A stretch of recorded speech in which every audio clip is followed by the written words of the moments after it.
WNST, Towson, Baltimore, and WNST.net. I know I am wearing my Oriole white panel cap right now on the internet, on our Facebook Live, as well as our YouTube Live, but I am all worked up about the draft on Thursday night, the Ravens with the 16th pick. I feel like I have been talking about this for months and months, well, because I have, and I have not had Vinny Iyer on, I don't think, in quite some time. I don't know what mock draft he's on now, number 19 or number 24, whatever it is, but on a day-by-day basis, I think the rumors and everything leading up to Thursday night, we're now getting up on the witching hour. I want to bring Vinny Iyer back from Sporting News. He is the NFL and fantasy football writer there, as well as draft analyst these days, and you can follow him at sportingnews.com, as well as out on Twitter at Vinny Iyer. That's VINNIEIYER. What's going on, man? I mean, at some point, we're all going to be right or wrong about this, and we're going to figure out exactly what Ozzie Newsome and every other general manager's thinking, right? Yeah, I think we're just ready for the picks to happen. At some point, you just get oversaturated with information and mock drafts, and everyone does one these days, and it's just our best guess, and we just enjoy it so much, and it's so fun to speculate where all these college stars are going to find NFL homes and see what their future is like for both the team and player. So it's an exciting time of year, and it's good to finally unwrap those gifts during the draft. All right, well, the Ravens are our local interest here, and I know we can, but so much of it is tied to what happens above the Ravens, quite frankly, and who they're going to draft, because they don't even know who they're going to draft, because something might fall to them, the board might stack up the wrong way. I always start with the quarterbacks, and I think on the eve of the draft, we really need to reevaluate that. I mean, Vinny, I didn't make it to Indianapolis this year for the first time in a number of years. I didn't see you there to argue with you about it at the time, but, at that time, there were no surefire top 10, top 15 quarterbacks. Now that we get up on the draft, there might be 3 guys off the board by the time the Ravens go at 16, and the Ravens might be the prime place to move back 5 spots, 8 spots, 10 spots, and pick up whatever you can pick up in the opportunity to get rid of the spot and give it to somebody who wants a quarterback more than you do. Definitely. I mean, they're in a good position right there, floating around in the middle of the draft. That's a good spot to be in. You don't know. A team will jump up right there and say, okay, someone's fallen out of the top half. I'm going to go after that guy and pick him up. So I think with the Ravens, they're in a good spot also for their 2 real positions that they've been eyeing a lot, quarterback and wide receiver, where the value seems to lie there no matter who they like, whether it's Mike Williams or John Ross at wide receiver, maybe a Gary Conley at quarterback or Marlon Humphrey. So when you look at all the options, the Ravens are in good shape with the value of what they can get if they stay put. Well, and staying put would be all about who's there, right? And if it's a Mike Williams, if it's an O.J. Howard, I've seen guys sort of float down toward them. For me, it was rush edge and it was cornerback for the 3 months, let's say December when it started to fall apart, January, February. Beginning March, all the mocks start coming out, and we're hearing right tackle. We're hearing wide receiver. We're even hearing running back to some degree in the effort to help the $25 million quarterback. And I don't know what the right way to go is going to be, but I do know this. They need a rush edge, and they absolutely need a cornerback. Now, whether they get those guys in the first round, and I understand the depth, it sort of dictates that maybe those would be the guys taken in the second and third round, especially with the extra pick that Ozzie Newsome picked up in the Timmy Jernigan deal. Okay, I understand that, but we drafted a wide receiver 2 years ago that none of us are still sure can play or not. I think it would be tough on the fan base for them to take another wide receiver at 16, to be honest with you. Yeah, definitely. I mean, it seems like a constant need. That's the problem with those positions that you keep drafting and you don't get the value return. You end up kind of going down a sinkhole. We saw it with Detroit until they finally got Calvin Johnson to right a lot of previous wrongs. So sometimes you have to work at it a little bit. If you don't get it right, try again. But even if it's a quarterback and you're Cleveland. Yeah, exactly. I mean, they're still trying. So at least the Ravens have had some successes by trying quite often. Then it seems like they're most comfortable in their wheelhouse when they take that edge rusher or cornerback. And we've seen in previous drafts that it's Jimmy Smith, somebody like that. They feel like a guy falls to them, and they take advantage of them, and they put them in their system, and they seem to work out just fine. You have the Ravens with Mike Williams. Thoughts about him as a player, and that the Ravens. Now that's now. You may have another mock coming in the next 48 hours that would change that, but. You're not the only one that has Mike Williams mocked to the Ravens. I think there are a lot of people that believe he could go 7, 8, 9, 10 in that range as well. Yeah, I mean, you can look at him or Corey Davis of Western Michigan. I think both of them are nice for the Ravens because they're not a little guy like Steve Smith or the speedster like Torrey Smith. They kind of give you a little bit of Anquan Bolden, that big toughness that can work the slot a little bit, use their body in the red zone. We know that Bolden, when this Ravens passing game was clicking and winning the Super Bowl, he was in there in that mix as a tough guy to cover. So you look at a big receiver or Howard that you would target most at that position. So I think that's a different type of receiver than the Ravens are used to, but I think it might be a better way to go at this point instead of always looking for that field stretcher. That hasn't worked recently with Rashad Penny. It's really amazing, right, Vinny? When you stink, you get the first or the second or the third or the fourth pick. It's amazing to me, inevitably. Every 52 weeks we get together and do this again, and most of those teams want to trade back.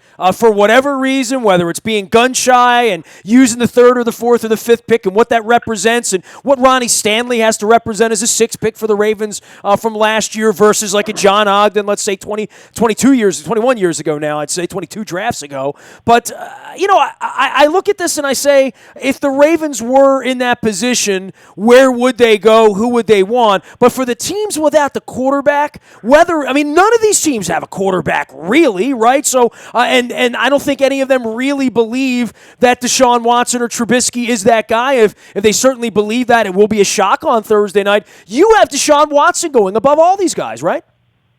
Yeah, I just look at Watson, and when they weigh everything, they have to say that this guy has the most padded resume of all these quarterbacks. And, Mr. Trubisky might fit into a lot of compartments and be a checkbox guy in terms of accuracy and little things like that NFL teams look for. But in the bigger picture, I'm always interested in the guy with the most upside, and I think that's Watson overall when he put the package completely together. I know some people would say that's Patrick Mahomes, but that's a guy that's kind of just a big arm, impressive guy that doesn't have any attributes that you can put on to say, what did he do for a team and lift it above? And with Watson, everything is there. I mean, you go up against Alabama almost to win not one but two national championships against that kind of defense. So everything is there to know how good Watson can be.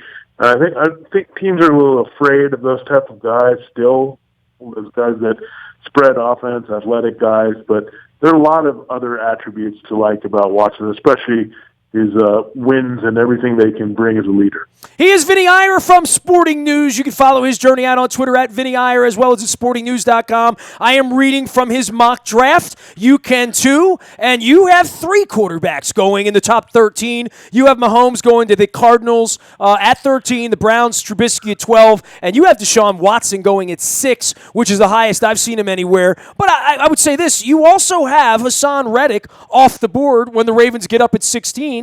Not everybody has that going on. I think if there's a kid who's really risen through this process from, let's say, the Senior Bowl through the Combine to now, Hassan Reddick is one of those guys that no one had in their first round 3 months ago. Everyone has him in the first round now, and he's a bit of a climber, I think, right?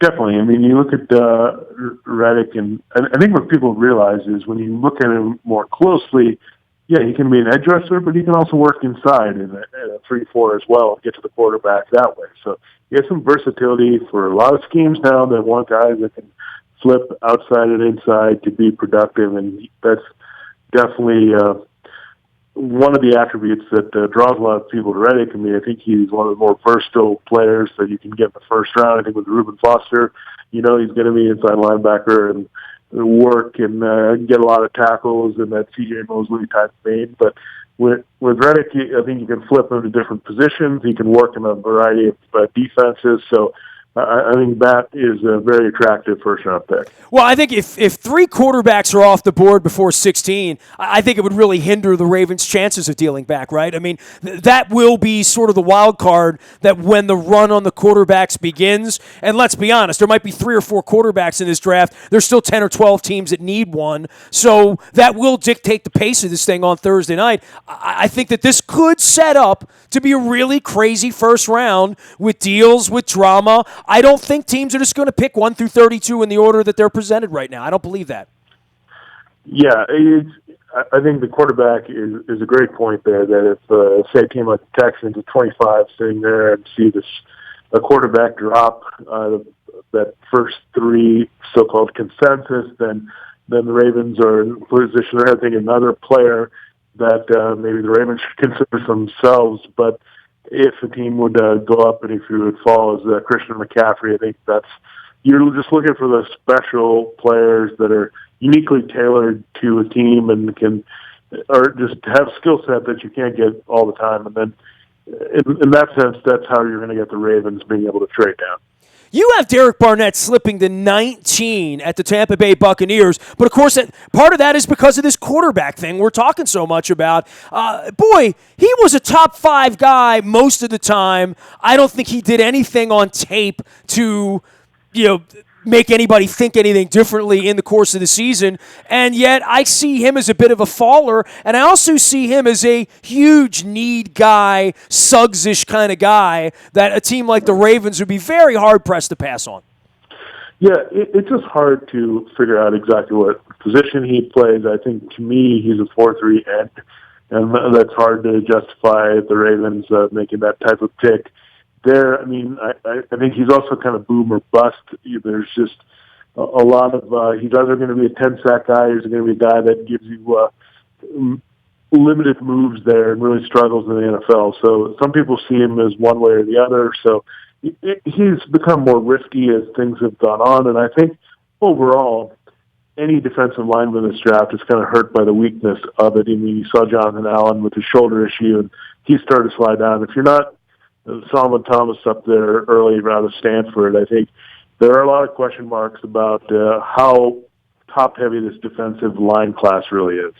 One of the teams I think we're all interested in, and we have a trip to Nashville this year, the Tennessee Titans are one of those teams that sort of, sleeping giant. You have them taking Jamal Adams at 5. I think if Jamal Adams fell to them at 5, they would be very, very happy about that. I think people think he's a bit of a generational safety, like in Ed Reed. We play in Nashville this year. We got our road trips on sale now. You can find those out at WNST.net if you want to go to Nashville with us. But they're a team that feels like they're on the edge of becoming better because they're that one team in that top 10, then I'm pretty sure they have a quarterback. Even with the Chargers, with Rivers, I don't know where they are. Obviously, the Panthers have a quarterback, but the Titans are one of those teams that really can take the best player and make their team better this time around, right? Yeah, it's always good to have the quarterback taken care of. We're not sweating that. You don't have to worry about it. You have young guys for many years, whether you're the Raiders or Titans or Buccaneers.